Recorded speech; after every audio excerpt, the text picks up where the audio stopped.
Well, I do applied math, and this is a peculiar problem for anyone who does applied math, is that we are like management consultants. No one knows what the hell we do. So I'm going to give you some attempt today to try and explain to you what I do. So dancing is one of the most human of activities.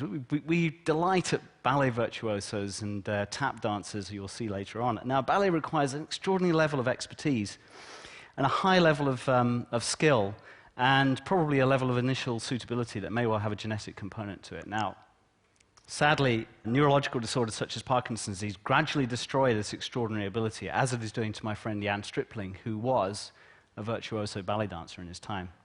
So great progress in treatment has been made over the years. However, there are 6.3 million people worldwide who have the disease, and they have to live with incurable weakness, tremor, rigidity, and the other symptoms that go along with the disease. So what we need are objective tools to detect the disease before it's too late. We need to be able to measure progression objectively.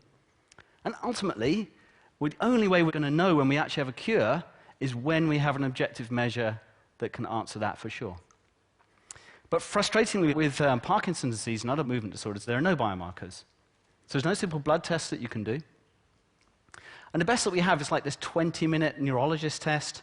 You have to go to the clinic to do it. It's very, very costly. And that means that outside of clinical trials, it's just never done. It's never done. But what if patients could do this test at home? Now, that would actually save on a difficult trip to the clinic. And what if patients could do that test themselves, right? No expensive staff time required. It takes about $300, by the way, in the neurologist clinic to do it. So what I want to propose to you as an unconventional way in which we can try to achieve this, because you see, in one sense at least, we are all virtuosos like my friend Jan Stripling. So here we have a video of the vibrating vocal folds. Now, this is healthy, and this is somebody making speech sounds, and we can think of ourselves as vocal ballet dancers, because we have to coordinate all of these vocal organs when we make sounds. And we all actually have the genes for it, FOXP2, for example. And like ballet, it takes an extraordinary level of training. I mean, just think how long it takes a child to learn to speak. And from the sound, we can actually track the vocal fold position as it vibrates. And just as the limbs are affected in Parkinson's, so too are the vocal organs. So in the bottom trace, you can see an example of irregular vocal fold tremor. We see all the same symptoms. We see vocal tremor, weakness, and rigidity. The speech actually becomes quieter and more breathy after a while, and that's one of the example symptoms of it. So these vocal effects can actually be quite subtle in some cases, but with any digital microphone and using precision voice analysis software in combination with the latest in machine learning, which is very advanced by now, we can now quantify exactly where somebody lies on the continuum between health and disease using voice signals alone. So these voice-based tests, how do they stack up against expert clinical tests? Well, they're both non-invasive. The neurologist test is non-invasive. They both use existing infrastructure. You don't have to design a whole new set of hospitals to do it. And they're both accurate. Okay, but in addition, voice-based tests are non-expert. That means they can be self-administered. They're high speed, take about 30 seconds at the most. They're ultra-low cost. And we all know what happens. When something becomes ultra-low cost, it becomes massively scalable. And so here are some amazing goals that I think we can deal with now.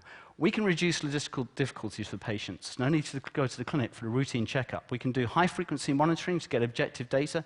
We can perform low-cost mass recruitment for clinical trials, and we can make population-scale screening feasible for the first time. We have the opportunity to start to search for the early biomarkers of disease before it's too late.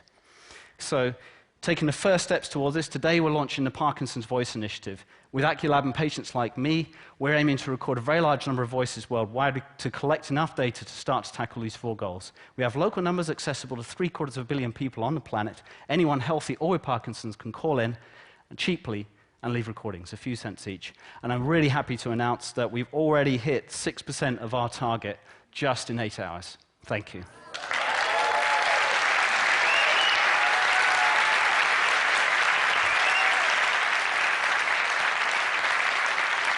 So Max, by taking all these samples of, let's say, 10,000 people, you'll be able to tell who's healthy and who's not? What are you going to get out of those samples? So what will happen is that during the call, you have to indicate whether or not you have the disease or not. Right. You see, some people may not do it, they may not get through it, but we'll get a very large sample of data that is collected from all different circumstances.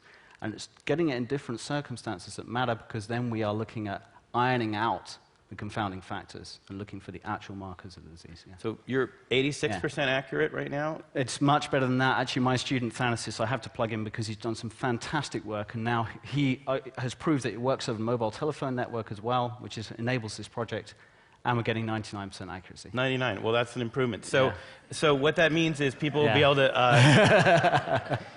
to call in from their mobile phones and do this test. Yeah. And people with Parkinson's could call in, record their voice, and then their doctor can check up on their progress, see where they're doing in this course of the disease. Absolutely. Thanks so much. Max Little, everybody. Thanks, Tom.